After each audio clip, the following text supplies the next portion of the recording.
रामाय नमः कृष्णाय नमः प्रणमामि ध्यायामि।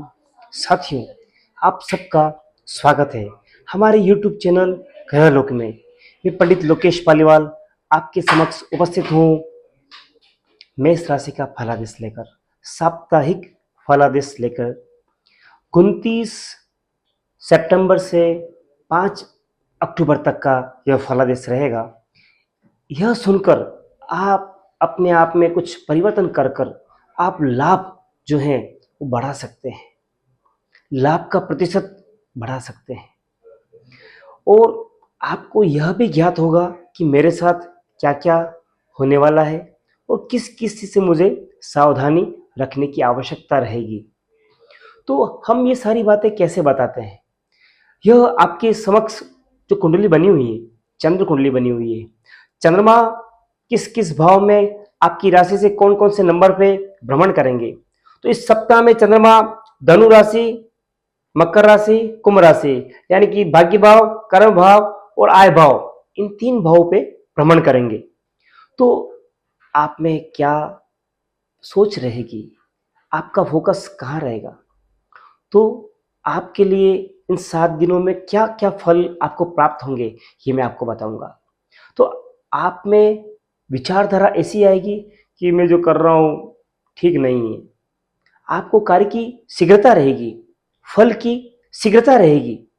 लेकिन आपको एक बात ध्यान रखना है, यदि आप पेशेंस रखते हैं, देरी रखते हैं, क्यों कि आपके शनि की 7.5 चल रही है और सप्तम में मंगल है, अपने ग्रह को देख रहे हैं, अपने भाव को देख रहे हैं।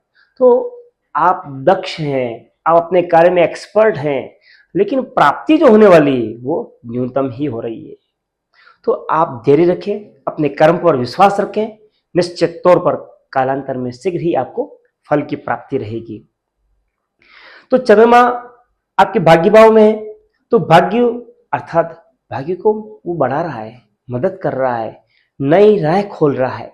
आपको नई राह पर धैर्यतापूर्वक अडिग रहना है, कर्म पर विशेषज्ञता हासिल करनी है, आस्थावान रहना है, अपने कार्य के प्रति विमोह नहीं रखना है। अगर आपने मोहवश उसको त्याग दिया है, छोड़ दिया है, तो निश्चित तौर पर आपको जो बनी बनाई चीज है वो छूट सकती है, आपको लाभ नहीं मिलकर आपसे वो दूर हो जाएगा। फिर आपको कर्म पर फोकस करना है। मिड में, इस सप्ताह के मिड में कर्म पर फोकस करना है। यहां से जब चंद्रमा यहां आ जाएगा तो ये कर्म भाव है हमारा, तो कर्म पर फोकस करेंगे, आप कार्य पर फोकस करेंगे, निश्चित तौर पर आपके विशेष जो है आप एक उदा प्राप्त करेंगे। अगर अपने कार्य के प्रति उदासीन रहेंगे और आलस्य प्रमाद रखेंगे तो निश्चित तौर पर धीरे धीरे आप उस चीज से दूर हो जाएंगे, अर्थात लाभ से और आपके गुडविल से और मान सम्मान से। परिवार में आपकी जो स्थिति बनी हुई है उसमें भी बिलो हो सकते हैं। इस चीज का आप ध्यान रखें, कर्म से विमुख ना हो। फिर वापस सप्ताह के लास्ट में चंद्रमा राहु के साथ आ जाएगा, ग्रहण योग बन जाएगा। यहां पर आपको 2-3 बातें ध्यान रखनी है। एक तो जो भी अपने से बड़े हैं परिवार में, उनसे आप कुतर्क नहीं करेंगे, मौन रहेंगे। और क्योंकि आप चंद्रमा जब भी राहु केतु के साथ, शनि के साथ आ जाता है तो वो पूर्ण हो जाता है, मन स्थिति आपकी पूर्ण हो जाती है। कोई कुछ कहता है तो आप जल्दी से रिप्लाई कर देते हैं, नहीं, ऐसा नहीं करना है। आपको पेशेंस रखना है, मन पे नियंत्रण, काबू रखना है, तो आप विशेष सफलता, आय प्राप्त कर पाएंगे और परिवार में आपका जो स्थान है यथावत रहेगा। तो ये सारी बातें हमने आपको इस सप्ताह के बारे में बताई, इसको आप अपने जीवन में उतारें। फिर विशेष बात ये कहना चाहूंगा कि इसी सप्ताह में बुध अपना राशि परिवर्तन कर रहे हैं। जी हाँ, जो है 2 अक्टूबर को 2 अक्टूबर को बुध जो है कन्या राशि से तुला राशि में आ रहे हैं। तो आपकी राशि से बुध जो थे वो, उनकी गणना षष्ठी यानी छठी थी। तो यह अपने शत्रुओं पर आप विजय प्राप्त कर रहे थे और आप में, वाणी में, सब जगह आपको विशेष था। लेकिन अब जब बुध यहां से यहां आ जाएंगे तब आपको अपने दाम्पत्य जीवन में विशेष मधुर संबंध रहेंगे। अपने पार्टनर के साथ, यदि व्यापार में हैं आप, तो अपने पार्टनर के साथ भी वाणी से, लेखन से, लाभ से आप विशेष सफलता हासिल करेंगे। तो यह बुध का आपका राशि परिवर्तन होने पर यह अभी नहीं, नेक्स्ट वीक में आपको देखने को मिलेगा। फिर बात करें कि इसी सप्ताह में नवरात्रि चल रही है और जो है सप्तमी, अष्टमी, नवमी ये सब आने वाली है। तो दुर्गाष्टमी जो 30 तारीख को है, उस दिन आप हवन, पूजन, पाठ करें, श्रीफल बधारें माता रानी के लिए। जो भी आप भोग बनाएं तहे दिल से बनाएं, बच्चों में बांटें, 9 कन्याओं को जिमाएं।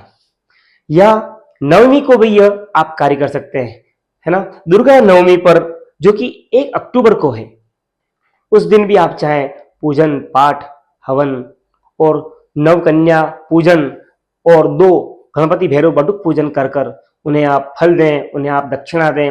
निश्चित तौर पर यह आपके पुण्य को इतना वृद्धि करेगा कि आपके सारे कार्य सहजता से, सरलता से संपन्न होंगे और आपको लाभ की स्थिति में रखेंगे।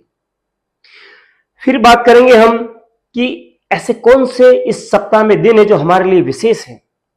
तो इस सप्ताह में 29 और 30 ये 2 दिन ऐसे हैं, इस दिन कोई भी कार्य किया जाए तो निश्चित तौर पर आपको सफलता प्राप्त रहेगी।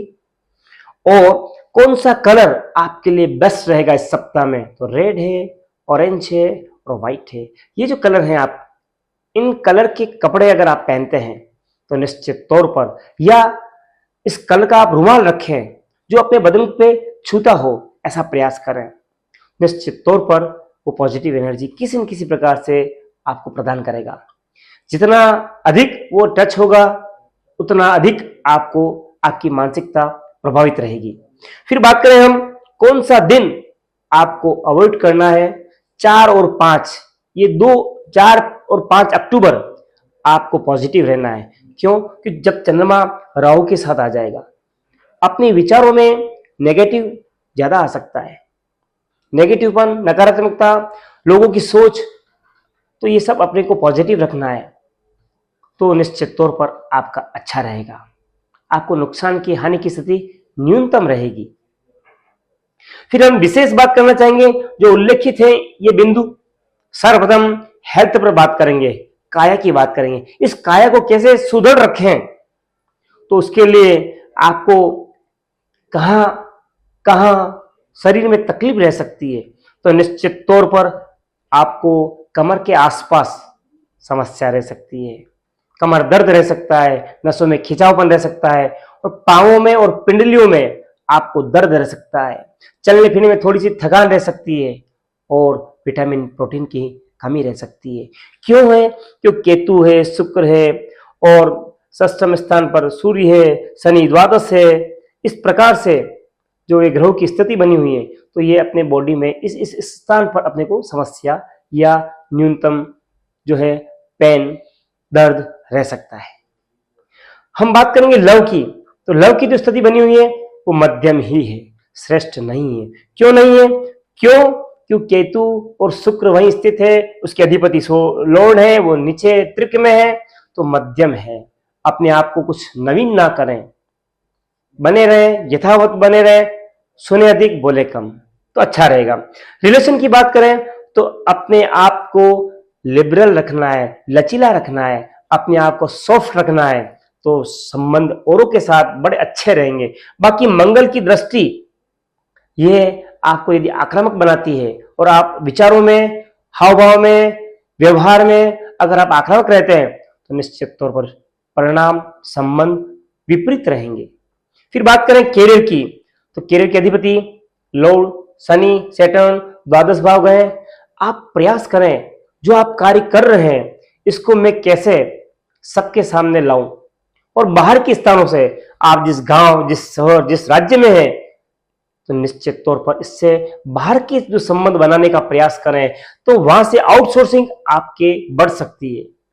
और सप्लाई सेवा करना, इससे संबंधित कोई भी कार्य करें आप, निश्चित तौर पर आपकी आमदनी में, कैरियर में कुछ बदलाव आएगा और लाभांश बढ़ेगा।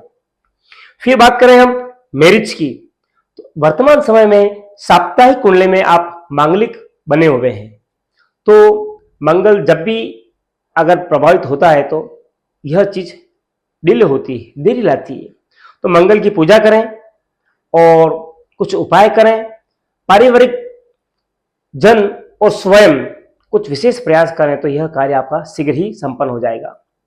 फिर बात करें यदि आप स्टूडेंट हैं तो स्टूडेंट के लिए यह भाव देखा जाता है पंचम हाउस, तो उसके लिए आप लग्जरी के पीछे, विलासिता के पीछे भगेंगे तो निश्चित तौर पर आप जिस लाइन में हैं अर्थात विद्यार्थी हैं तो उसमें आप अपने झंडे नहीं गाड़ पाएंगे, आपको मेहनत करनी पड़ेगी तभी होगा। तो विलासिताओं से दूर रहें, मित्रों से दूर रहें।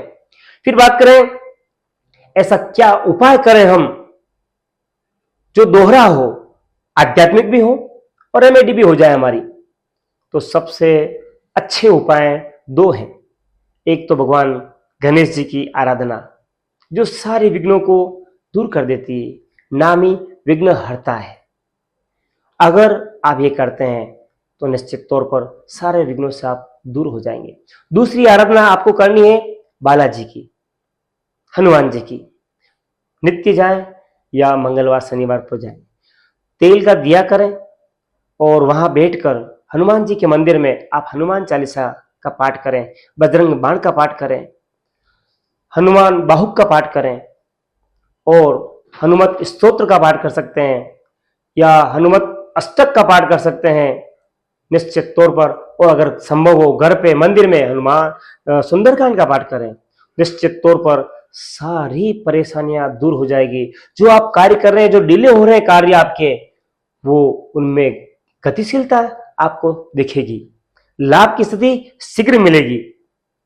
तो ये उपाय कर कर आप लाभान्वित हो सकते हैं। साथियों, अगर आपको मेरी बात अच्छी लगी हो, अपने मित्रों से, परिवारजन से शेयर करें, लाइक करें, सब्सक्राइब करें, नीचे जय माता दी अवश्य लिखें। धन्यवाद।